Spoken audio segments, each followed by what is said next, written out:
tí a bá gbà kí wọ́n ṣe interface ní next month tí communique bá jáde tí a bá tètè activate wọ́n máa restructure wa padà sínú Nàìjíríà for another more than 100 years àṣírí lẹ́gbọ́ lẹ́nu mi ṣé 100 years ni wọ́n sign tẹ́lẹ̀ this time around ó máa ju 100 years lọ against kíran Yorùbá kó dá dúró because àgbáyé ò sọ fún apá lè dá dúró àti mọ̀ yẹn kò síbi kankan tọ́kọ sí pé Yorùbá people tẹ́ jẹ́ indigenous ẹ lè dá dúró gẹ́gẹ́ bí orílẹ̀-èdè táwa ni àwọn tó ń takò tálà àwọn tó ń gbàbọ̀dè tálà àwọn tó ń dúró lé lórí pé ìran yìí ò ní dá dúró gẹ́gẹ́ bí orílẹ̀-èdè. kí gbogbo ẹ̀yin olóòfẹ́ àpàdà sórí ìkànnì Yorùbá Space TV níbi tá a ti máa ń mọ àwọn ètò àti ìròyìn wá fún yín lórúkọ òjọ̀kan gbogbo tó ń ṣẹlẹ̀ káàkiri Nàìjíríà pàápàá nílẹ̀ Yorùbá ti wa ẹ wo tó bá jẹ́ ìgbà àkọ́kọ́ tí yín rè lórí ìkànnì yìí ẹ bá wa subscribe ẹ sì má gbàgbé láti tẹ bọ́tìn kékeré tó dàbí àgbo yẹn tí yóò máa ta yín lóko nínú ìgbà tá a bá ti mú fídíò tuntun wá síta ẹ wo èyí tá a tún fún wa fún yín lónìí àrà ọ̀tọ̀ ni ó yá ẹ wá lọ́wọ́ bó ṣe ń lọ ẹnì tó níbẹ̀. Update on the program yesterday. Today is the 23rd day of the month of October. Once again, today is the 23rd day of the month of October as we continue to release more press statements. My name is Oloye KOIKI and also the spokesman for Dr. Chief Sunday Igboho, popularly known as Igboho Osha. And this is coming from the AOC solicitors and attorney, Arase Chamber, and it goes like this. 72 beside Bova Station, Iwo Road, Ibadan, Oyo State, Nigeria. 23rd October 2024.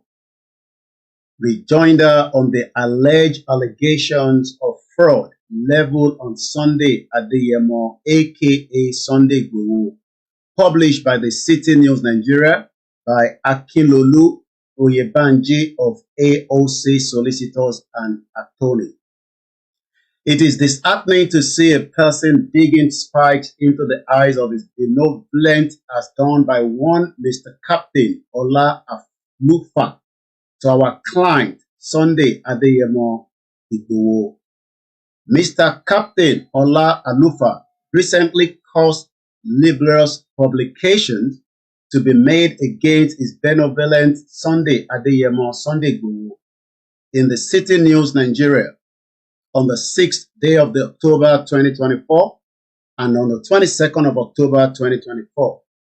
Pathetically, members of the Nigerian police force are dancing to the tune of Mr. Captain Ola Alufa and exercising their power ultra vows to favor the said Mr. Captain Ola Alufa. This makes it imperative to set the record straight and stop misleading of the public over the issue between Mr. Captain Ola Alufa and Mr. Kunu Olusegun Francis, as well as our client Sunday Adeyemo Sunday Igboho, upon which Mr. Captain Ola Alufa started tainting and bogusly discrediting the reputation of our client Sunday Adeyemo Sunday Igboho. Early this year, one Mr. Kunu Olusegun Francis, a Nigerian Cotonou-based, reached out to our client Sunday Adeyemo Sunday Igboho, considering his activism for Yoruba people and Nigerians at large, while he, Sunday Adeyemo Sunday Igboho, was in Germany seeking for his intervention to get his freedom and the freedom of Mr. Captain Ola Alufa, among others, from the law enforcement officers in Cotonou, Benin Republic. The fact upon which they were arrested at Cotonou, Benin Republic, as confirmed by our client Sunday Adeyemo Sunday Igboho, is that there was a contract for the supply of automotive gas oil (AGO) to Cotonou, Benin Republic, between Mr. Captain Ola Alufa and some other people in Cotonou, Benin Republic. Mr. Captain Ola Alufa was then alleged of supplying defective and substandard automotive gas oil (AGO), subsequent upon which the police in Cotonou, Benin Republic started looking for him. Mr. Captain Ola Alufa contacted Mr. Kunu Olusegun Francis, who based in Cotonou to come to his aid. During the course of discussion between Mr. Captain Ola Alufa and Mr. Kunu Olusegun Francis, the police arrested them together while their workers, the contact which our client Sunday Adeyemo was never a party or privy to. With the intervention of our client Sunday Adeyemo Sunday Igboho, the detainees, Mr. Captain Ola Alufa and Mr. Kunu Olusegun Francis and their workers were granted administrative bail by the police in Cotonou, Benin Republic, while the matter is still pending there till date. Later, Mr. Captain Ola Alufa called our client Sunday Adeyemo Sunday Igboho, who was then in Germany, that there was an issue between him and Mr. Kunu Olusegun Francis, which he wanted our client Sunday Adeyemo Sunday Igboho to intervene in it before it gets escalated.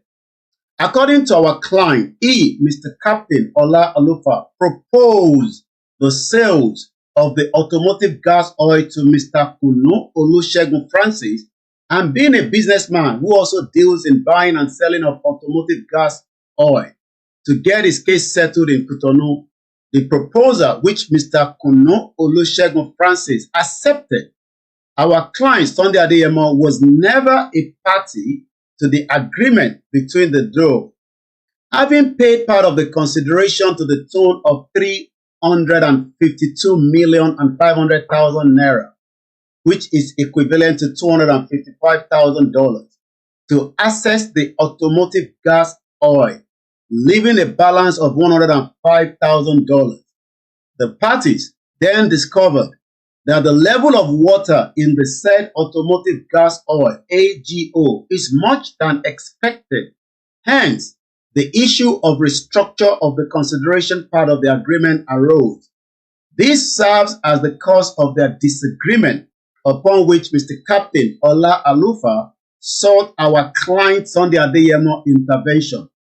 Our client Sunday Adeyemo Sunday Igboho then appealed to the duo to shift ground for each other in the interest of peace and nothing more.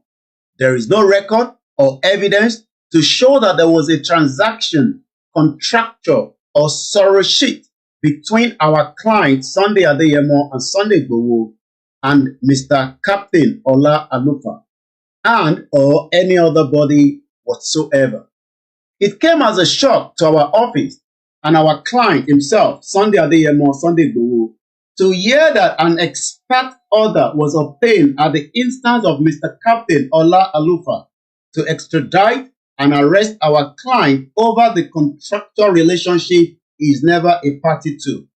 It is very clear, we believe, that the above-mentioned news published by City News Nigeria, instigated by Mr. Captain Ola Alufa, was only used to malign and defame our client Sunday Adeyemo's integrity and defaming his character, which has caused serious injury to his standing credit and reputation before his colleagues, business associates, neighbors, friends, and well-wishers.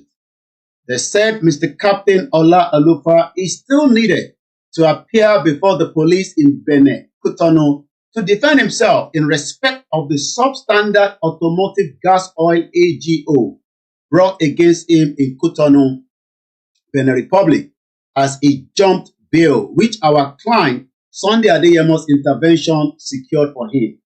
On a last note, while our firm is not holding brief for Mr. Kunu Olusegun Francis, it is very pertinent to state that Mr. Captain Ola Alufa is a known smuggler who deals in smuggling adulterated product, AGOs, to the neighboring countries, and this has necessitated the government of Benin Republic to place him on a wanted list. It will equally interest the general public to note that a petition has been forwarded to the Office of Inspector General of Police by the Office of AOC Solicitors and Attorney on behalf of Sunday Adeyemo for criminal defamation of character, and also a fundamental action has been instituted against him, Mr. Captain Ola Alufa. as well as the Interpol section of the police for necessary action. The hint Mr. Captain Ola Alufa is very much aware, including the office of the Interpol at Alagbon, Ikoyi, Lagos State, which made them to resort to media trial. Akinlolu Oyebamiji, ESQ, principal partner, Akinlolu Oyebanji. And this is the updated from the solicitor representing Dr. Chief Sunday Igboho. Fáǹfààní gbogbo àwọn tí wọ́n gbọ́ èdè Gẹ̀ẹ́sì tí a fi kọ intercasita ẹ̀. In tí àwọn agbẹjọ́ bàbá wa Olóyè Igboho tó ń jẹ́ kó yé wa nínú ìwé tí wọ́n fi ránṣẹ́ sí wa kó tó nípa àbẹ̀rẹ̀ program yìí ni pé arákùnrin kan wà tó gbé ọjà lọ sí Benin Republic. Nígbà tó gbé ọjà dọ́hùn, òun àti ẹni tí wọ́n jọ fẹ́ tajà tí bàbá wa Olóyè Igboho ò mọ kankan nípa ẹ̀. Wọn ò ní any contract, wọn ò ní kankan tó dà wọ́n papọ̀ nínú ọjà tó gbé lọ sí Benin. Irú ọjà wo là ń sọ yìí? Ọjà tó ń pè ní automotive gas and oil. Nígbà tí wọ́n gbé dé Benin Republic, ẹni tí wọ́n gbé dé ọ̀dọ̀ ẹ̀, arákùnrin tó ń pè ní Captain Ọlá Alúfàì, ó bọ́ sínú wàhálà pẹ̀lú ìjọba Benin Republic. Ó pe ọ̀rẹ́ rẹ̀ tó ń pè ní Kúnlé Kùnú Olúṣẹ́gun Francis, ìyẹn ọmọ Nàìjíríà àmọ́ nílùú Benin lòún gbé. Níbẹ̀ ni ọlọ́pàá arrest àwọn méjèèjì pẹ̀lú àwọn tó jọ ń bá wọn ṣiṣẹ́. Wọ́n pe Olóyè Igboho, Olóyè bá wọn dá sí ọ̀rọ̀ yẹn.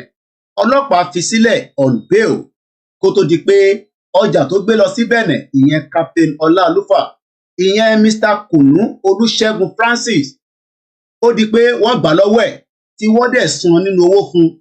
Gbogbo eléyìí kò ní kankan ṣe pẹ̀lú Olóyè Igboho, àmọ́ owó tí Olúkùnú Francis tó san fún ìyẹn ẹni tó mú ẹjọ́ wá tó mú lọ sórí mídíà tí wọ́n náà wọ́n wá olóyè káàkiri, òun ni pé wọ́n ti san díẹ̀ nínú owó tí wọ́n jọ ṣe agreement to the tune of 352 million naira and 500,000 naira.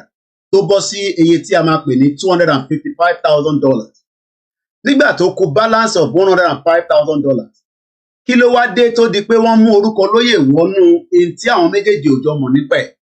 Òun ni pé Mr. Captain Ọlá Olúfà tó ti jump bail lọ́wọ́lọ́wọ́ báyìí ní Benin Republic tí wọ́n wá, ó lọ sí ọ̀dọ̀ City Newspaper.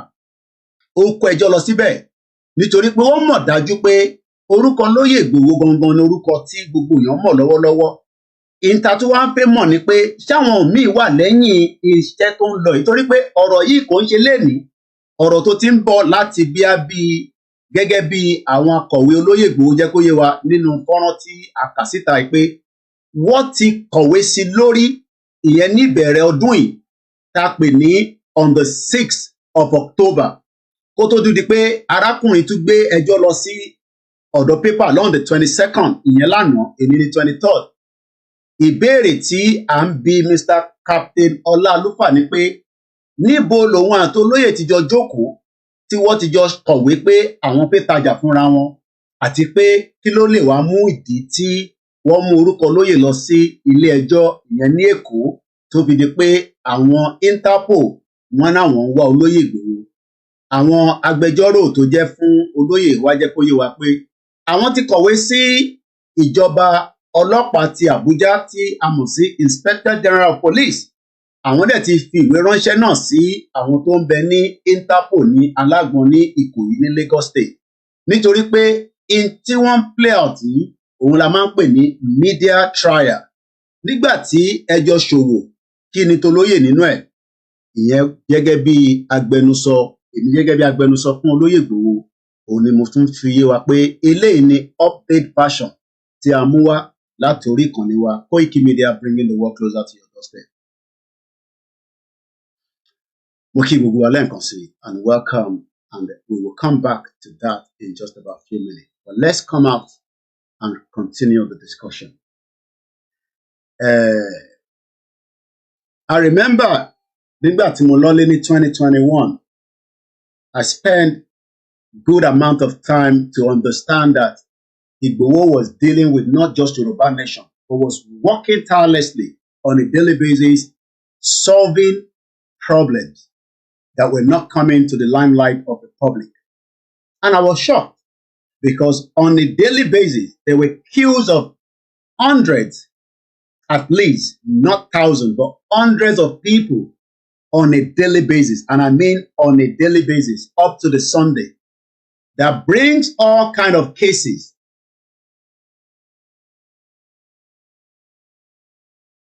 That brings all kind of cases to Igboho to be resolved. And that literally means that Igboho became what we would call Citizen Advice Bureau.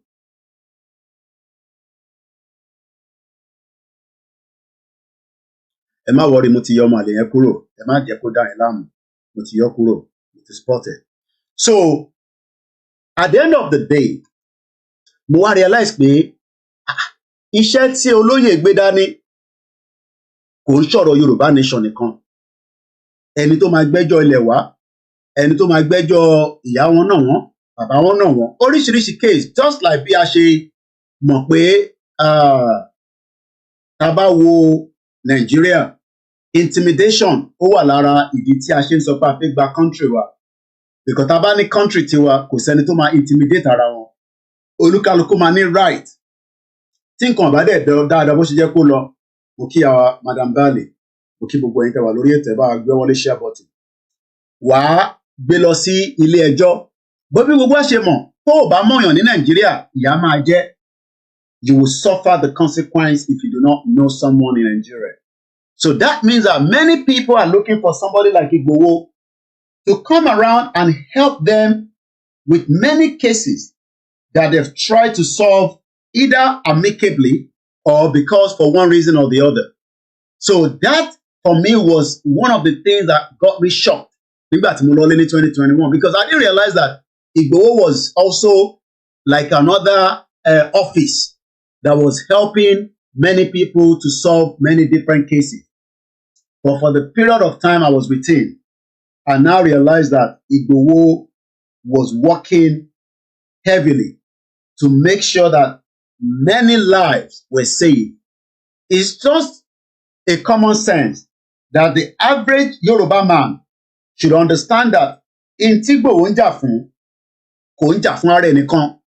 Many people, even up to when we were in Belfast, at least while we were together, many calls were coming through for different problems upon problems, and people can testify to that. Àwọn tó bá ní problem yẹn, kódà ìyá wa kan lórí program wa ní bíbá called me and wanted to speak to Igboho because there were some crises that he need to deal with, and that is the reason why that we were telling many people that until tá bá kúrò nínú Nigeria ni a máa lè solve many problems.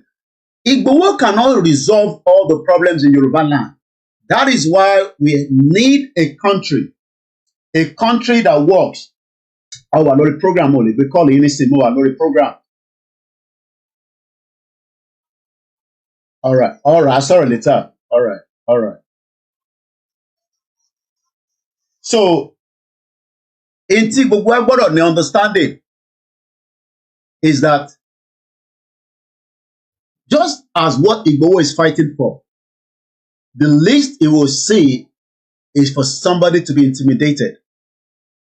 Kọ́rẹ́yàn jẹ, kó fẹ́ lo ọlá agbára léyàn lórí. Because ẹni tí kò níyàn, tí kò dẹ̀ mọ̀yàn, will be looking for somebody like Igboho. And today, there is nothing that can solve all the problems that we are facing in Yoruba land until tá bá kúrò nínú Nigeria. Tá bá kúrò nínú Nigeria, a láǹfààní láti lè resolve multiple crises and problems tá ń face nílẹ̀ Yorùbá. But tá bá refuse pé ká wà nínú Nigeria, kódà kò sí the amount of àwọn tí ẹ pè ní NGO tó lè solve problem yẹn, wọn ò ní lè solve ẹ̀. Ìdí tá ṣe ń pariwo pé kí gbogbo ọmọ Yorùbá fọwọ́ sí, kí ìran Yorùbá lè tètè tú kúrò nínú Nàìjíríà. Àtàbádẹ̀ wo àkọlé ètò tí a gbé kalẹ̀ ní wákàtí a rí pé ó dá sí who ta ni among láàrin ẹ̀yà ọmọ Yorùbá are against tí wọ́n tako independent Yorùbá country kó exit union tí wọ́n kó wá sí ní 1914 amalgamation àti tá fi lọ sí independent. Let me repeat that again. Who láàrin gbogbo ọmọ Yorùbá, ẹ̀yin náà máa kọ sí comment section. Láàrin gbogbo ẹ̀yà tí Yorùbá jẹ́ lẹ́nu, ta ló wà against kíran Yorùbá kó dá dúró, because àgbáyé ò sọ fún apá lè dá dúró, àti mọ̀ yẹn. Kò síbi kankan tó kọ sí pé Yorùbá people tẹ́ jẹ́ indigenous o ẹ lè dá dúró gẹ́gẹ́ bí orílẹ̀-èdè. Ta wá ní àwọn tó ń takò, ta làwọn tó ń gbàbọ̀dè, ta làwọn tó ń dúró lé lórí pé ìran yìí ò ní dá dúró gẹ́gẹ́ bí orílẹ̀-èdè. Because tó bá jẹ́ pé gbogbo ọmọ Yorùbá fọwọ́ sí pé ká dá dúró ni, ìwọ̀nba ní eléyìí tá máa ṣe. So ta làwọn tó ń takò gangan, àti pé kí ni ìdí táwọn fi ń takò? Ṣé wọ́n ń takò pé kó support international community against wa ni, àbí kó support the agenda? Torí gbogbo ala mọ̀ pé there is an agenda. In tó bá dẹ̀ ti ní agenda nínú, agenda yẹn wọ́n máa fulfill ẹ̀. Agenda Fúlàní ni pé kó gbalẹ̀ mọ́ wa lọ́wọ́, ìyẹn lákọ̀ọ́kọ́. Fúlàní wá ready láti lo gbogbo tó bá ní láti fi gbalẹ̀ yẹn mọ́ wa lọ́wọ́. Àmọ́ ìjà wa tó kù máa wá accept, ìjà kan máa fold arms wa, ìjà máa jókòó lára reason táwa kan ṣe dìde nìyẹn. Because lóòótọ́ kò ń ṣe pé ènìyàn ti ń pariwo pé kí Yorùbá dá dúró, àmọ́ àwọn tó gbé dání wọn ò fi òtítọ́ àti ẹ̀dùn ọkàn tó ń yọ àwọn ọmọ Yorùbá lẹ́nu, torí pé wọ́n náà wọ́n fẹ́ country, but wọ́n sọ pé àwọn fẹ́ country, wọ́n ní kó restructure, wọ́n ní kó fún wọn ní regional government. Ẹnu yẹn dẹ̀ lọ dúró lé láti 30 years. Kódà béèyàn bá ń lò nǹkan fún 30 years tí kò bá dáhùn, ó jẹ́ ká lè switch. Kí ló dé táwọn yẹn tó wá ń pariwo pé kí ìran Yorùbá dá dúró láàrin restructure àti regional, nígbà tá lè dá dúró gẹ́gẹ́ bí orílẹ̀-èdè kan lágbàáyé tó máa ní independent tiẹ̀, nítorí pé a mọ̀ pé àwọn ìlú kan wà lágbàáyé kódà independent tiwọn kò fẹ́ẹ̀ má lágbára táwa bá gba tiwa, torí pé most of this country are small. Ẹ jẹ́ ká wo Malta. Malta ni wọ́n ti lọ refine epo Nàìjíríà. Ṣé rí pé nílẹ̀ Yorùbá a ní ọ̀pọ̀lọpọ̀ tí a need láti ṣe gbé epo lọ síta. A máa build refinery sílẹ̀ Yorùbá tó máa work, tó máa lè mú iṣẹ́ wá, tó dẹ̀ máa mú ọ̀pọ̀lọpọ̀ àǹfààní fáwọn ọmọ Yorùbá. So ta làwọn tó ń takò? Who are the enemies of Yorùbás? Àwọn wo ni wọ́n fẹ́ jẹ́ kí Yorùbá kúrò ní stage tá wà yìí? Àwọn wo ni wọ́n ń takò? Àwọn wo ni wọ́n dúró gẹ́gẹ́ bí igi tí à ń gbé báyìí, wọ́n ń jù báyìí? And what is the purpose and the mission? And what can we do? Kí la lè ṣe tí a lè fi stop wọn? Kí la lè ṣe tí a lè fi suppress wọn? Kí la lè ṣe tí a lè fi strangulate wọn? Nítorí pé a bá dúró gẹ́gẹ́ bí 100 people, ká fẹ́ jà nísìn as an example. Tí èèyàn kan láàrin wa bá ti gbàbọ̀dè fún wa, kí lẹ rò pa lè ṣe fún èèyàn bẹ́ẹ̀? A wá rí pé àwọn tó ń tako ìran wọn, àwọn mọ̀ dájú pé ìran yẹn lè dá dúró. Kò ń ṣe pé ó dìgbà tí wòlíì bá sọ fún wa pé ó ti tó kí Yorùbá nation dá dúró. A nídìí bàbá Adébóyè kó sọ fún wa pé kí Yorùbá dá dúró. A nídìí Màálà kó sọ fún wa. A nídìí Britain kó sọ fún wa. Kódà ojú gbogbo wa la mọ̀ pé ní ìgbà kan rí lórí ilẹ̀ yẹn a ṣe ọ̀pọ̀lọpọ̀ nǹkan tó mú àṣeyọrí jáde. Kí ló wá fà tá wà backward? Kí ló fà tí ìran yìí wá wà behind more than in tó wà tẹ́lẹ̀? Àti pé ṣé bá ṣe máa bá lọ lélẹ̀, nítorí pé bí gbogbo wa fẹ́ bá kọ̀, bá fẹ́ bá kọ̀, ikú kan ló máa pa gbogbo wa. Kí ló wá dé tí a fi ẹ̀mí wá sílẹ̀ láti jàjà òtítọ́, láti lè fi gbára wa sílẹ̀? In tí Olóyè ń ṣe nìyẹn tó fi di pé gbogbo ilé owó ẹ̀ wọ́n ti pa. Wọ́n close account ẹ̀ because wọ́n mọ̀ pé tó bá jẹ́ pé owó yẹn ló fi ń operate ni, tá bá close ẹ̀ àá sọ ẹ́ dolóṣì. Àwọn ọmọ Yorùbá wá ní no, kò jẹ́ kó rí báyìí. Wọ́n wá refuse. Àwọn wá súnmọ́ Olóyè Ìgbòho pé kàkà kí wọ́n sọ ẹ́ di olóṣì, torí pé tí Màálà fẹ́ nìyẹn. Wọ́n dẹ̀ mọ̀ pé olè wà láàrin àwọn Yorùbá. àwọn tó bá ti gbowó fún, nítorí pé gbogbo ìpàdé tó fẹ́ pè ní November 7 nísìn kò ju pé instigation àwọn Britain, òun lẹ gbọ́ lẹ́nu mi, Britain ló ń create that instigation tó àwọn bá jáde láti lè confirm pé àwọn ò fẹ́ Yorùbá nation. Fact lẹ ti gbọ́ lẹ́nu mi lọ́sàn-án yìí. British government àti àwọn tí wọ́n jọ ń ṣèjọba ìlú yìí, àwọn ni wọ́n ti pe àwọn ọba ilẹ̀ Yorùbá pé tẹ́ ẹ̀ bá jáde láti disagree pẹ̀lú àwọn Yorùbá nation, a máa activate gbogbo ohun tó yẹ ká ṣe fáwọn tí wọ́n gbé lẹ́tà wá. Ó wá kù sẹ́mi àti yín lọ́wọ́, ṣé bá ṣe máa wá jókòó ní tí àmọ́ àwọn tó sign amalgamation, wọ́n á ní ọba kan ló sign ẹ̀, ọba òun ti kú nísìnyí, ó kó dààmú lé wa lọ́wọ́. Ṣé a tún máa wá gbà káwọn ọba ilẹ̀ Yorùbá, ó ń ṣe gbogbo wọn? Mo sì bá àwọn ọba tí wọ́n jẹ́ àwọn tí wọ́n ní ọba, mọ̀ káwọn ọba ní stage, wọ́n dẹ̀ ní different level. Àwọn tó wà ní bottom, àwọn ń tara pé ìtagbédá ní òtítọ́ ni, àmọ́ àwọn tó wà lókè tó jẹun kúná dáadáa, káwọn ọmọ wọn tó ti fún wọn ní scholarship, torí pé òyìnbó mọ bó ṣe mú wọn, wàá béèrè lọ́wọ́ wọn pé ọmọ mélòó lẹ fẹ́ fún ní scholarship, wàá gbé scholarship lé wọn lọ́wọ́.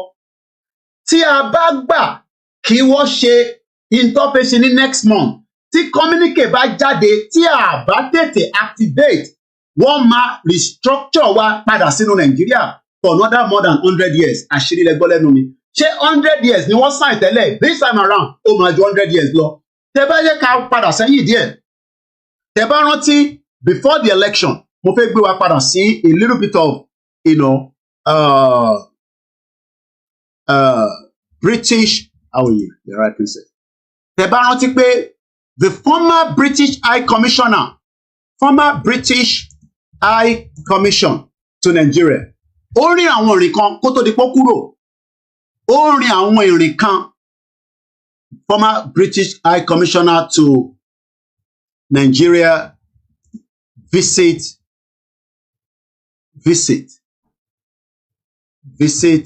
to Aláàfin. Now, ẹ jẹ́ n padà sí article yẹn. Mo kí gbogbo alẹ́ nǹkan ṣe gbọ́ ó lè share button. Because ìpàdé tó ń bọ̀ ní November 7, ó dá lórí pé wọ́n fẹ́ kó wa padà sínú amalgamation. Òun lẹ ti gbọ́ lẹ́nu mi yẹn.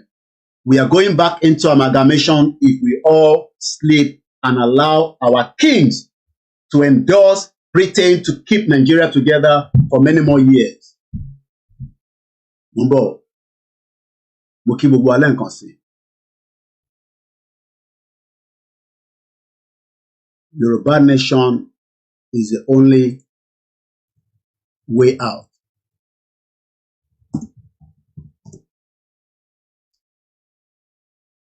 Mo kí gbogbo ọmọ Yorùbá lẹ́ẹ̀kan sí. Mo kí wa pé a kú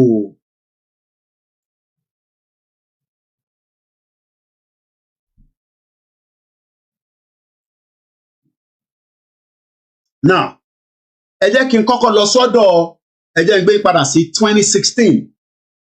Paul Arkwright yesterday wrapped up his first ever visit to Ogun State in the Southwest. This article was published on the 3rd of June 2016. The High Commissioner in discussion with Governor Ibikunle Amosun on possible UK collaboration with Ogun State. This was in 2016. Article tí mò ń kà ẹ́. Some highlight of the two-day visit, which commenced on Wednesday, 1st of June 2016, included calls on Ogun State Governor, former nísìn, Ibikunle Amosun, and the former Nigerian President Olusegun Obasanjo, tí Ọbásanjọ́ wá ń sọ nísìn pé òun ò ní fara mọ́ Odùduwà Republic nítorí pé òun believe in one Nigeria, so kò sí kankan tó ń jẹ́ Odùduwà Republic lọ́dọ̀ tòun. I'll come back to that in that article, but let me bring my screen up. Mo kí gbogbo alẹ́ nǹkan sí. Share the program because it is important that many Yoruba people know what is going on, because many of us are sleeping and they're about to sign another agreement to keep Yoruba people within Nigeria. So, now, let's go through it.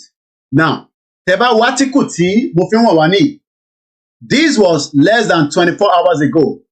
While all these allegation upon allegation against Igboho, Obasanjo quickly came out.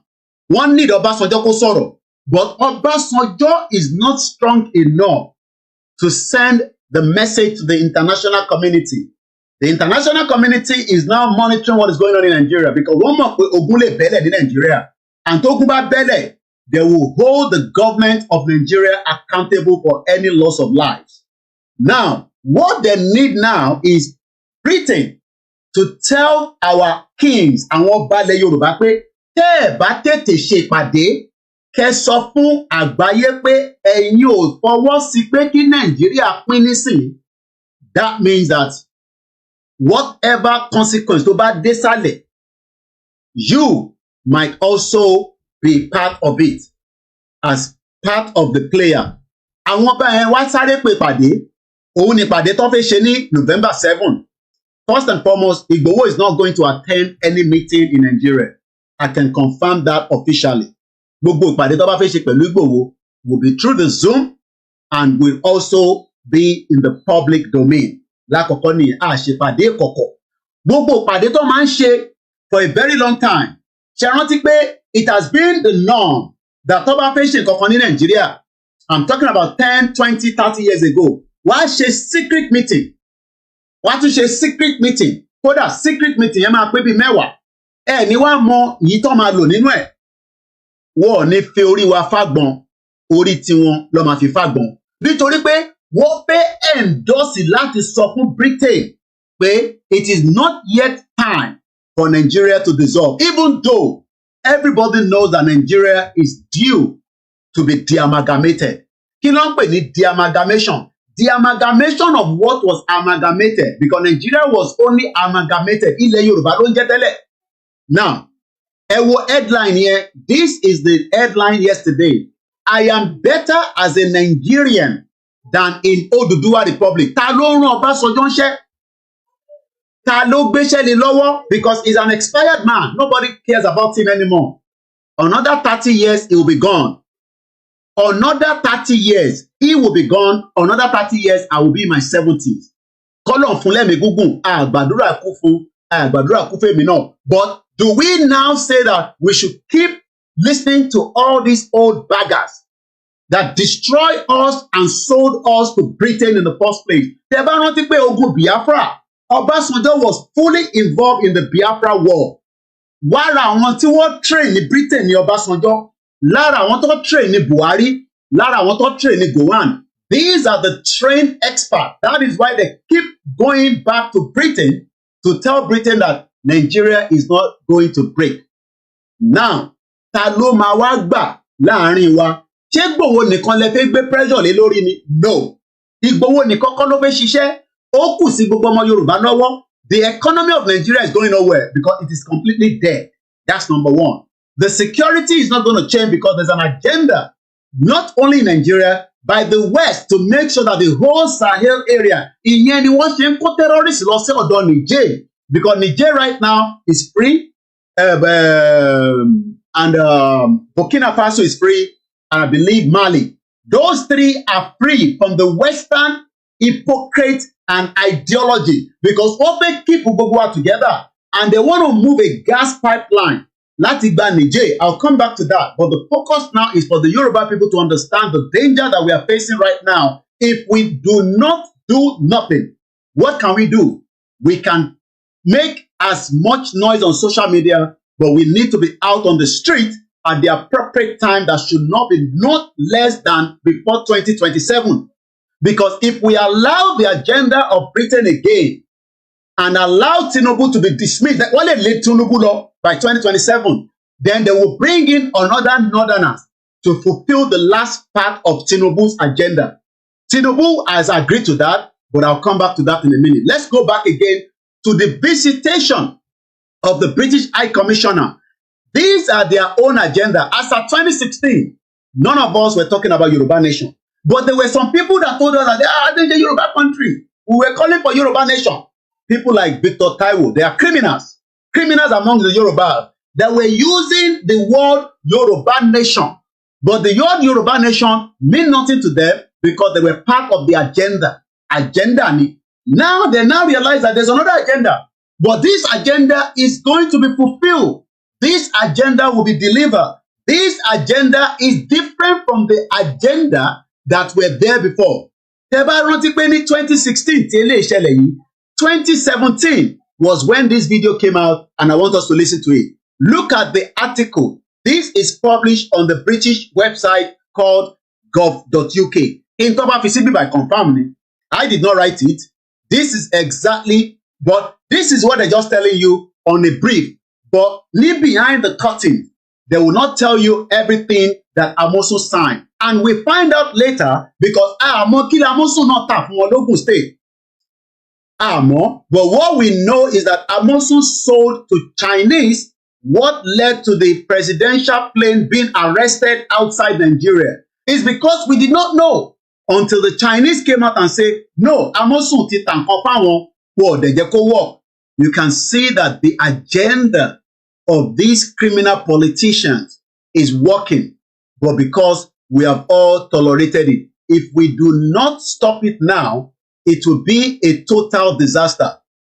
Let's first listen to this before we go further. My name is KOIKI. Please share the program. It is very, very important. Today's program is the most important program we've done in the 4 years because what if they sign another treaty to keep Yoruba together, and that is the reason why they're calling for November 7th of all the kings. I don't know who of the king is going to be there, but what I can tell you is that there is an agenda to sign the Yoruba people back with the British amalgamation that has already expired because what very new agreement here, and they will not tell you this, but in terms of power, everything will be fine. But there is an agenda now that November 7th meeting is going to happen, but the inside Koro meeting is not going to happen in the broad daylight. Òru ma padà ṣe meeting yẹn. Gbogbo ìtọ́ máa ṣe fún yín láàárọ̀, irọ́ ni o. Gbogbo ìtọ́ bá televise fún yín láàárọ̀, irọ́ ni o. Ó di òru lọ́ máa gbé document lé wọn lọ́wọ́ tó lúkálùkù máa tọwọ́ bọ̀. Wọ́n fẹ́ sign Yorùbá padà sí amalgamation tó ti expire. Tẹ́yìn ọmọ Yorùbá bá gbà. Torí pé èmi nìkan kọ́ lọ́mọ Yorùbá, Igboho kọ́ nìkan lọ́mọ Yorùbá, bàbá Kítóyè kọ́. I am telling you this based on the intelligence that came to me some few days ago. But I've been busy and I'm back to my base now, and this is the time now that we raise the voice. Gbogbo ọmọ Yorùbá tó bá ṣe ìtànfẹ́, you will be back as another amalgamation that could last another 100 years. So let's first listen to this. This was in 2017 when many of our comrades then realized that there is a danger. That danger must now be activated. But àwọn tó náà wọ́n ṣe Yorùbá nation tẹ́lẹ̀ will go through the extent of releasing the people to know the truth. All they did was lies upon lies upon lies. But people like George Akinola knew the truth, knew that they were playing games with the Yoruba people, knew that there was no reason for us to continue with Nigeria.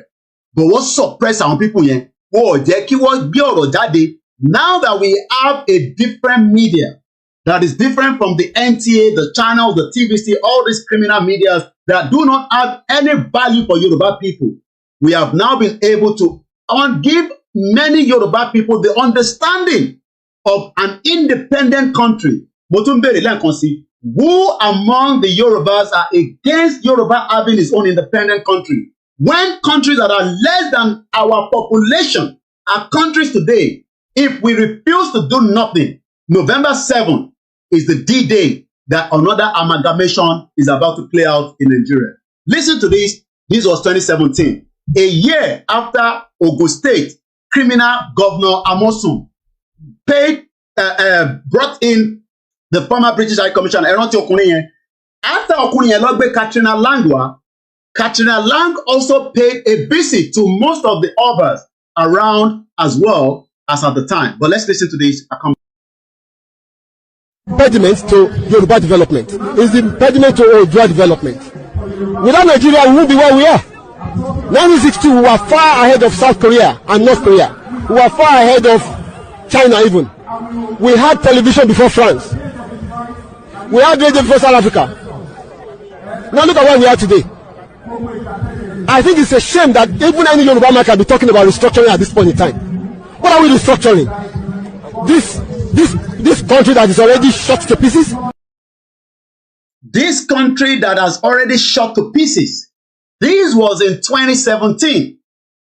This was when this comrade realized the truth. But most of us abroad, we were busy working, sending money home, being used as statistics by the World Bank and the IMF and the Nigerian government as another number. They refused to allow the diaspora to have a diaspora voting. Yet, we did not have a say. But we were pumping money back home. Billions of dollars of diaspora money, including mine, because we thought that was the only way to save the lives of our people. We did not realize that the only way to save our people was to exit the contraction called Nigeria. On November 7, 2024, they are planning to sign a new fraudulent amalgamation to keep Yoruba people within Nigeria, and we must not allow such to happen. Let's go back to the video. I don't think that's what we want. But they are always talking about giving Nigeria a chance. They are always talking about giving Nigeria a chance. That is exactly what Tope play again. We had all the obas, we had all the politicians. Was inside one of the biggest, most important stadium in the world called Adamasiga, even though the standard is not very good due to the fact that Nigeria took it away from us. Now, what they did in 2017 was to tell all the Yoruba people, Emma Lord Dibomo, because it is not about even the voting that will bring you back into Nigeria. But November 7 is the new amalgamation that will be signed secretly. None of us will know because they will not give you that information. But I am telling us today that if Lagos State is a new fraudulent amalgamation that Britain is also aware of. And if we do nothing now, it will be difficult because one might kick Tinubu out. Tinubu might not make it to 2027 in terms of the election. And that means the northern agenda will kick in. That is why Awon Fulani Obasanjo nílé. I will show you the article as well. Because ibẹ̀ ni Obasanjo ti sọ pé òun ò kì í ṣọmọ Yorùbá, ọmọ Nàìjíríà lòun. Òun dẹ̀ believe in only Nigeria and nothing less. We are now at the crossroad. We are now at a crossroad. If we sleep more than what we are sleeping now, we are sliding into a new Nigeria where Nigeria will include Yoruba, Igbo, Hausa, even though we know that the Biafra are working tirelessly to exit, but it is important that the Yoruba people now wake up before we are put back into another amalgamation. Let's go back to the video one more time. The patience of Yoruba with Nigeria has come to an end. If it has come to an end, why then are we planning to renew it? If it has come to an end, kí ló dé tí àwọn ọba ilẹ̀ Yorùbá àti àwọn elite àti politician, kí ló dé tó fẹ́ súnmọ́ àwọn òyìnbó láti sign wa padà sínú another amalgamation? Let me remind us of this article one more time. Once again, my name is Oloye KOIKI. You're watching a live broadcast on the 23rd of October 2024 at exactly 16:24 or 27 in the UK, London, England. British High Commissioner Paul Arkwright complete a 2-day visit to Ogun State. Tẹ́ bá rántí pé Ogun State is a unique state. Ogun State has the uniqueness that the world also needs. And Britain are not ready to allow everyone to go their separate way. They're not going to give us a country. There's no doubt about it. But we must not allow them to sign us again into a fraudulent amalgamation, knowing fully well that the world is expecting Yoruba people to be free from the bondage and the shackles of what is called Nigeria. And if we do not allow such to happen now, it will be a total disaster. And that is why we must do everything to be free as quickly as. I saw Nigeria in the hands of the Almighty God, heaven and earth. Carry Nigeria was and it crash landed Nigeria. And Nigeria was scattered into pieces. Amen. Amen. Ó wá pín lónírúurú. And it was divided into various Àwọn sì ways. mú ohun tó fi ń pa ìwé rẹ́. And the hens took eraser Ó pa Nàìjíríà rẹ́. and it erased Nigeria. Ó kọ orílẹ̀-èdè mìíràn síbẹ̀ ṣùgbọ́n mi ò mọ̀. It wrote another nation which I could not know. Ìran kejì mo rí oòrùn tó yọ. The second mission I saw a sun, Wọ́n pè ní oòrùn òdodo. and it was called the Son of Righteousness. Oòrùn yẹn sì wọ̀ lójijì. And the sun set all of a sudden. Láti inú ẹran Olúwa ti sọ fún mi wípé And God told me, tí oòrùn òdodo bá wọ̀ ní Nàìjíríà, if the Son of Righteousness come down in ìyà Nigeria, yóò jẹ wá púpọ̀. and we're going to suffer a lot. Ìran kẹta. The third vision, Amen. amen. Please, everybody pay attention to a little boy called David. Gbogbo ènìyàn ẹjọ́ ẹ tẹ́tí sí ọmọdé yìí. A young man saved from garage Ọ̀dọ́mọkùnrin tí a gbà láti ibùdókọ̀ without wisdom of men. láì ní ọgbọ́n ènìyàn. So listen. Ẹ jẹ́ ká gbọ́.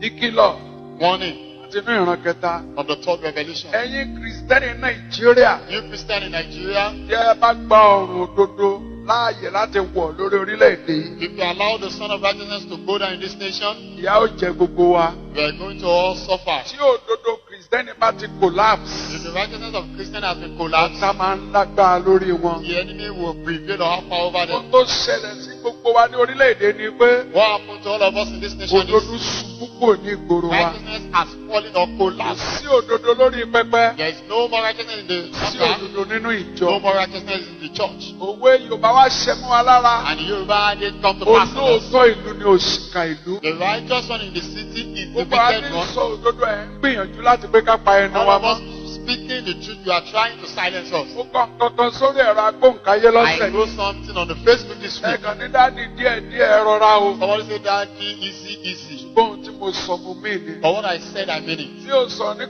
sọ gbangba. I cannot talk in the secret that I Mi ò cannot say it in the public. mọ̀ pé lọ́fẹ̀ẹ́ rìkọ́dù gbogbo ohun tí mo ń sọ. I don't want hearsay. Mi ò fẹ́ irọ́ àti wọ́n ní wọ́n pé ni mo fi ń lo smartwatch. I don't want lie and hearsay that I'm using Anybody smartwatch. talking around me is on record. Ẹnikẹ́ni tó bá sọ̀rọ̀ láyé ká àbí Whatever I'm àtìkálẹ̀. saying, kò ní ìdíkan ṣe wá gbé sọ fún Ohun ọ. gbogbo tí mò ń sọ, you don't need to be told. Ìrànlọ́wọ́ Kristi. The help of the Wọ́n Christian. tí mo fẹ́ fi encourage wa rèé. But my word of encouragement to us Àkọ́kọ́ ni pé kí gbogbo àlọ́ jí ìjí òdodo. was that we should go and revive.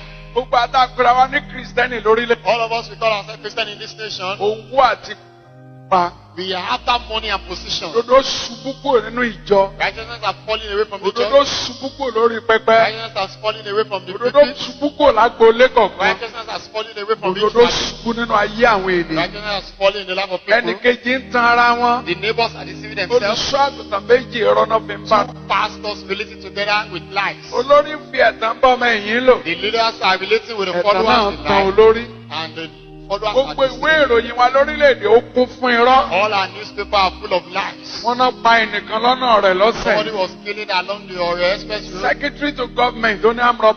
And the secretary to the government said he was still armed Àwọn robber. tí wọ́n attack wọ́n ní kì í ṣe àmúrọ̀bà pé Fúlàní ló attack Those wọn. the victim said it Ìjọba ń wasn't parọ́. armed robber for Fulani. Ilé ẹ̀rọ tẹlifíṣàn ń parọ́. Government was lying, media was Radio lying, ń parọ́. radio.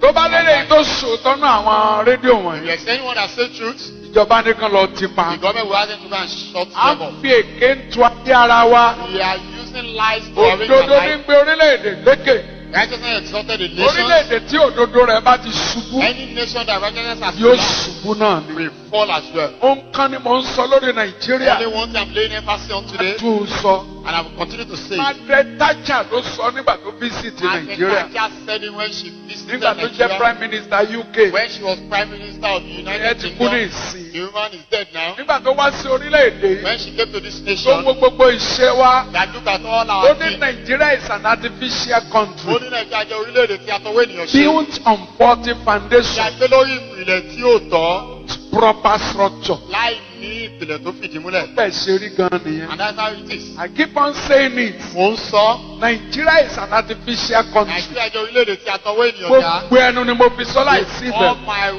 house without Bí mo apology. láǹfààní ní gbangba máa sọ You bẹ́ẹ̀. are privileged to say publicly, I will declare it. Nigeria is an artificial country Nàìjíríà jẹ́ orílẹ̀-èdè tí a tọwọ́ ènìyàn built dá. on faulty foundation A gbé lórí ìpìlẹ̀ tí kò without dá. proper structure. Láì ní àwọn ìgbékalẹ̀ And tó we dá. patching it. Any Any house we used to turn it down, definitely deal with collapse. Righteousness exalted the nation. And we are using lies to build our own nation. There is no way we will not collapse. The wisdom education of man cannot have it. The wisdom of man cannot have a church. Christian is not about education. Education is true. What the Bible says, letter killeth, the spirit that quickeneth. Amen. Amen. Now, All the wisdom and philosophy of man to ayé kò tó orílẹ̀-èdè. cannot arrange this world or nation. Àwọn professor lórí economics ò The níye. professors on economics are numerous. Wọ́n lè yanjú economic They in cannot settle Nigeria. the economic problem of Nigeria. Ìkànnú ọ̀jọ̀gbọ́n economics lórílẹ̀-èdè yìí. One of the Ó professor in ní economics. Nigeria economics a galloping economy. Ó ní ọrọ̀ ajé Nàìjíríà ó jẹ́ èyí tó ń lọ sókè Ṣubú ṣeré ni. ṣubú ṣeré ni o. Wọ́n sì yan prime minister for petroleum tuntun. They have just appointed a new minister of petroleum. Ó ní àlè continue pẹ̀lú 145 by ní. And he said we can't continue with 145 per jala Àbídá ipo fekun. except we had to eat. Fekun kò yanjú We ìṣòro wa. had and had to eat. It couldn't solve our problem. Now, mi ò tí ì ráyè ti I Nàìjíríà. don't have time for Nigeria now. Kristẹni ni mo fẹ́ bá sọ̀rọ̀ But I want lónìí. to talk to Christian in Nigeria. Ìrànlọ́wọ́ Kristẹni. The help of Christian. Tálà ń pè ní Kristẹni. Who is a Christian? Kì í ṣe Paul. You know, This is 2021. Some people are already getting ready to kill themselves over 2023. And they don't even know whether there will be 2023. They don't even know if there is 2023, whether they will still be around. There's nobody here who can say for sure that we will still be around by tomorrow. Nobody. It is God who determines who will still be around by 2023. Somebody said to me, sir, who do you think should be president in 2023? I said, president of where? He said, president of Nigeria. How are you sure there will be Nigeria in 2023? How are you sure? Can you swear? I pray there will be, so don't misquote me. You can see the difference between two different pastors or prophet or man of God. While one was factual, that Nigeria is galloping, the other one was pepe, onshore or so. So the agenda to keep Nigeria together has now kick-started just after the 12th of October this year, when they now realize that this agenda of Babakitoye and Igboho and many of us is not a joke. What they realize now is the earlier they get rid of us, the better for the mission and the vision of Britain and the rest of the world in keeping and managing Nigeria. The letter that was delivered, that many people are saying that it does not have any value. The letter that many analysts, from the crazy ones and the stupid ones and the ones that are born bastards, that cannot process that the Yorubas are bigger than Malta, that is refinery that refine your crude oil, that the Yoruba that are bigger than Finland, that the Yoruba that are bigger than Belgium, the Yoruba that are bigger in size, in the land, in the waters, in intelligence. But the same Yorubas are more than happy for crumbs. And that is why, if we give room again, Nigeria will be amalgamated and it will be a disaster for every one of us. It's not about Igboho anymore now. Ó kù sí gbogbo wa lọ́wọ́ báyìí. Gbogbo ẹni tó bá ń gbọ́ ètò yìí, intelligent tó dórí desk mi ni pé they are going to sign a new amalgamation on the 7th of November this year. But listen to this.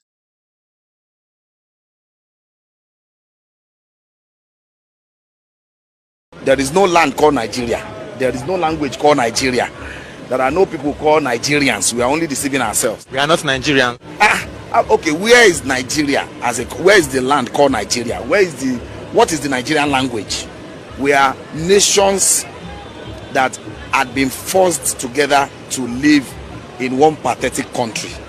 So anybody who goes there today to say pray for Nigeria, that person is just deceiving himself, because the people who want to be that Nigeria had not sat down to agree if they want to be Nigeria. Now, let's break it down. Edekama, break it down one at a time, and I'll give room for call within the next 40 minutes. Moki gbogbo ẹ̀yin ọmọ Yoruba, I greet all Nigerians. I understand your plight to save Nigeria, but the saving of Nigeria will make you more poorer. The saving of Nigeria will not give you the privilege to be exactly who you plan to be in the future, and the future is now. The saving of keeping one Nigeria will continue to create a lot of disagreement, online, offline, among every indigenous people. We are not tribes.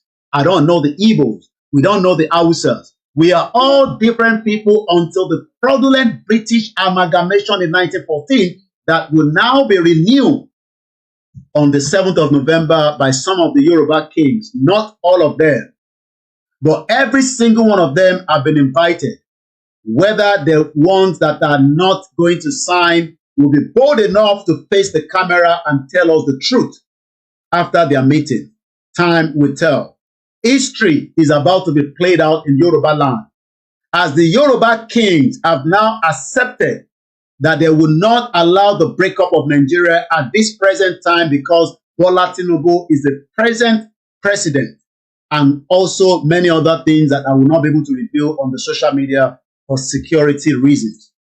But the time, I will release them. But I can confirm that the world wants Nigeria to break up. I can tell you that. They are fed up of many of what is happening in Nigeria. The injustice. Billions of dollars have been pumped into Nigeria, but those billions continue to leave the shore of Nigeria to other countries around the world. As an investigative journalist that also work with many other outlets, media outlets, we have many criminals like Ike Ekerimadu. We know many of them like Alison Madueke Dezani that will be going to court next year. There are many of them like that. Some of them will not pass through UK anymore. Some of them are working tirelessly so that they are not extradited back to the UK. We know Abba Kyari, many of them like such. But what many Nigerians do not understand is that you are being used as part of the guinea pigs by the international community, most importantly the IMF and the World Bank. They are the most crazy institution that wants to keep us together. And that is why they will need somebody like Obasanjo that thinks that he is the face of Africa, an old bagger that believes that we can stick together in one crazy country called Nigeria, even though, because I have the evidence, that he himself told us that if we are not stupid, it is time that we all push. If you don't push, nobody's calling for war. I am not calling for war. I am repeating exactly what Obasanjo said, that if we do not push all these criminals out of the way, not to save Nigeria, but for everybody to go their separate ways, you will lose your life at some point because of paracetamol. You will lose your life because of the insecurity. You will lose your life because you will not be able to practice your religion, whether you are Muslim, Christian, or a traditionalist. You will not have the freedom that you expect in a client society. Nigeria is a zoo, and nothing will work out of it. Yes, it is still a country, and we will manage it until it breaks up. You have every right to keep your passport, since if you don't have access to another passport, not everybody has the British, America, or Japan, or whatever passport. But one thing is, the breakup of Nigeria is something that must happen, but the world will not let it to break. And that is the reason why a meeting has been called by the Yoruba kings to renew the fraudulent amalgamation. But this is what Obasanjo told us some few years back, that nobody is coming to save you. You must save yourself if you truly want to be free. Let's listen to how Obasanjo told us that. Now, you see, you, Obina, you have everything going for you. And I don't want you to feel discouraged. Please, things are bad in Nigeria. But I believe it's only for a short time. That is a word of criminals. Things are bad in Nigeria, but it's a short time. But they are living the biggest life of their life. Their family are doing very well. They have the network. But they are telling the average Yoruba man that cannot have 3 square meals that things are bad. Ọmọ Yorùbá bá sọjọ́ ní nǹkan dánilẹ̀ Yorùbá, nǹkan dání Nàìjíríà, àmọ́ ìyẹn ní kébì support Odùduwà Republic.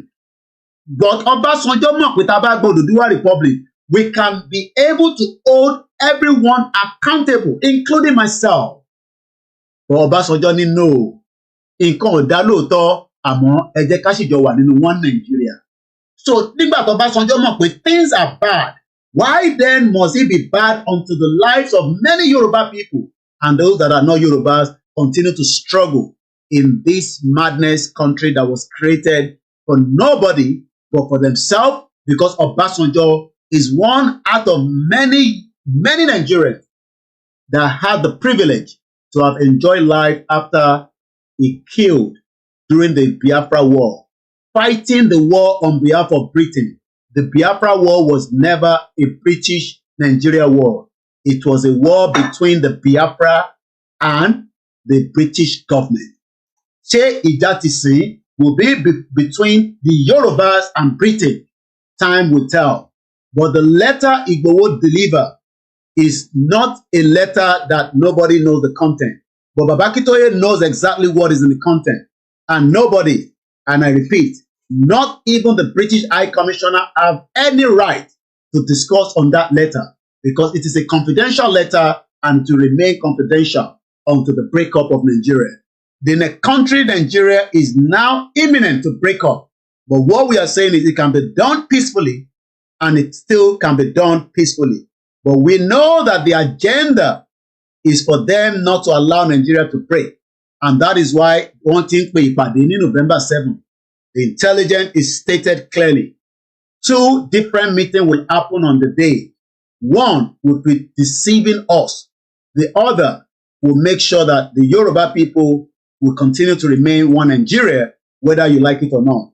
Owaku Sawalowo is not about Baba Akintoye. It's not about Igboho. It's now about every Yoruba to tell Obasanjo that we are tired of Nigeria and you have no say to the life of Yoruba people. It is now us to decide. You will not decide on our behalf anymore, regardless of who you are or your status or whatever your agenda to one crazy Nigeria that was never a country before the 1914 amalgamation. Let's go back and listen.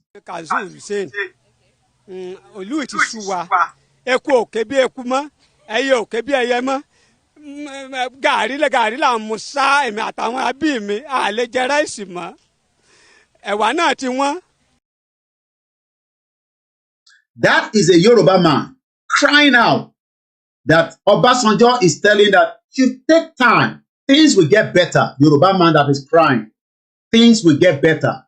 Obasanjo said so some few years back. But it is entirely up to Yoruba people to stand up and defend what belongs to them. Yoruba territory belongs to us, does not belong to Britain, does not belong to America, does not belong to any crazy international community. And we will defend that territory. We will not be able to fight it from here in Britain. We will not be able to fight it from America. But we can fight and defend the territorial ground of Yoruba land on that soil. The world must understand that the Yoruba people of today are different from the crazy ones that have managed to sublet and keep them under their toes. This generation will work tirelessly so that we can be free from the shackles of the international community, so that we don't need to japa to any madness country, so that we can be staying in this country for 15, 20 years, 25 years, and looking for stupid immigration papers. When we have everything, any makudo makuni, I am saying it, the kings are signing a new Yoruba into Nigeria on the 7th of November. That is the intelligence, but they will not tell you this. I am telling you officially, on the 7th is an agenda to keep Nigeria and Yoruba inside. Taba failed this time around. Every one of us will suffer the consequence of it. But I know that we will not fail.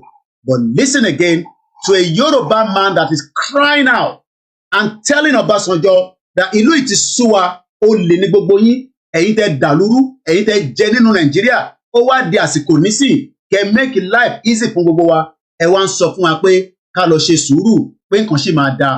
Kò ń sọ̀rọ̀ obìnrin nìkan, ọmọ Yorùbá ń sunkún, ọmọ Hausa ń sunkún nítorí pé wọ́n ti gbá àwọn yẹn sẹ́gbẹ̀ẹ́ kan.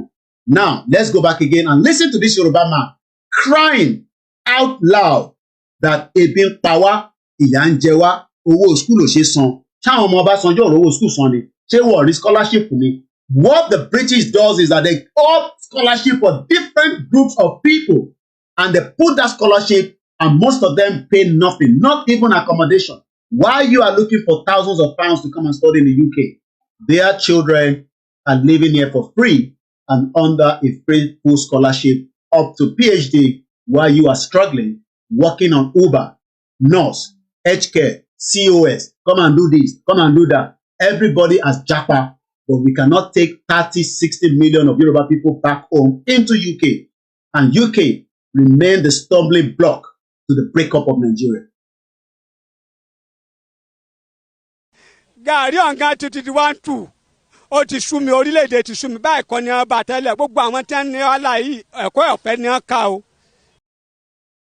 Gbogbo àwọn tó ní wá lára yìí ẹ̀kọ́ ọ̀fẹ́ lẹ́ka. You all have a quality education, yet millions of our people do not have access to good education again. Why then should we save this madness country? It is time that every Nigerian understand that the election that you conduct will never save you. There is no amount of election that can save Nigeria. I don't have any business in the north, and I don't have to visit the northern part of Nigeria because it's not Yoruba territory. I have no business in the southeast. I have no business in the middle belt. My business in the soil of Yoruba land, and we will fight to defend that land, even if many people will have to die, because that is the only option. If negotiation of peace is refused, we will fight with our last blood to save the Yoruba people from the madness of anyone, regardless of their status in the world. You do not own that part. We will make it ungovernable for you, just like Obasanjo said. Let's go back and listen to Obasanjo and leave that young man, because that young man will be given another bread. They're born bastard, and they will still vote again in 2027, forgetting that their life is miserable. Let's go back and listen to the craziness of what Obasanjo said some few years back. Because now, you see, you, Obina, you have everything going for you. And I don't want you to feel discouraged. Please, things are bad in Nigeria, but I believe it's only for a short time. Because it depends on you. Whatever my generation might have done wrong, and I will be the first to admit that my generation has done a lot. Obasanjo has admitted that his generation, their born bastard generation, have done wrong. If this generation fails to dissolve this fraudulent amalgamation, your life will remain miserable to death comes to you because you're not able to afford paracetamol. What's wrong? It's for your generation to do it better. And don't just sit down and complain. Many Nigerians are sitting down and complaining. The time for complaining has ended. Gbogbo ọmọ Yorùbá, gbogbo chichi-chacha nínú group. Olúkálùkù ló máa múra sílẹ̀, because we will come out, and we will come out in force. We will come out to defend the territory of Yoruba land, from Kwara to Kogi, from Ondo to Esun, from Oyo to Lagos to Ogun State. We will defend every part. Ẹni máa máa kú ló máa kú ni, ẹni máa yè ló máa yè. We will make sure that that territory is no longer governable for anyone until the dissolution of Nigeria. When that time is getting closer, you will find out. But like I said, November 7 is another agenda by the kings. Not all of them. Not all of them. But every king have been invited. I do not know who is going to sign and who is not going to sign. But our intelligence will tell me on the November 7th, ẹni tó tọwọ́ bọ̀wé àtẹni tó tọwọ́ bọ̀wé. Gbogbo tó máa show fún yín láàárọ̀ títí dọ̀sán is all lies. Òru ló máa ṣèpàdé, tó máa sign amalgamation, Yorùbá padà sínú Nigeria. Go back and listen to Obasanjo again. I am not calling for war, just like Obasanjo never called for war. But we will push this bastard as far, so that we can save our life. Ori YouTube, Kolati Magba Yoruba Nation. Ori Facebook, Ori Twitter, Ori Mixera. We will defend that territory. We will come back home. Ẹni máa máa kú ló máa kú, ẹni máa yè ló máa yè ni lọ́dọ̀ tó wà nílẹ̀. Don't just sit down and complain. Sitting down and complain is like the anger of the cripple. You're on the same time, you will be on the same ground, on the same level, but you have to be proactive. We have to be proactive, and that's exactly what we are doing on a daily basis on this platform. Proactive. Bringing the world closer to your doorstep is what KOIKI Media does. And that's exactly what we must prepare for. 2 years Britain prepared for the D-Day landing. We still have the ample of time to prepare enough to save ourselves from the shackles of the international criminal organization that are holding us backwards and expect us to apply for crazy visa to visit their country or even to apply for jobs. Let me state this clearly. Living abroad means nothing. Going back to our territory to save it is the only thing we can do with this generation. And this generation will exactly do as they say. Need a to 1,000, 2,000, 3,000 people will disrupt the whole system, and that system will crumble. But we can still do all these without any confrontation.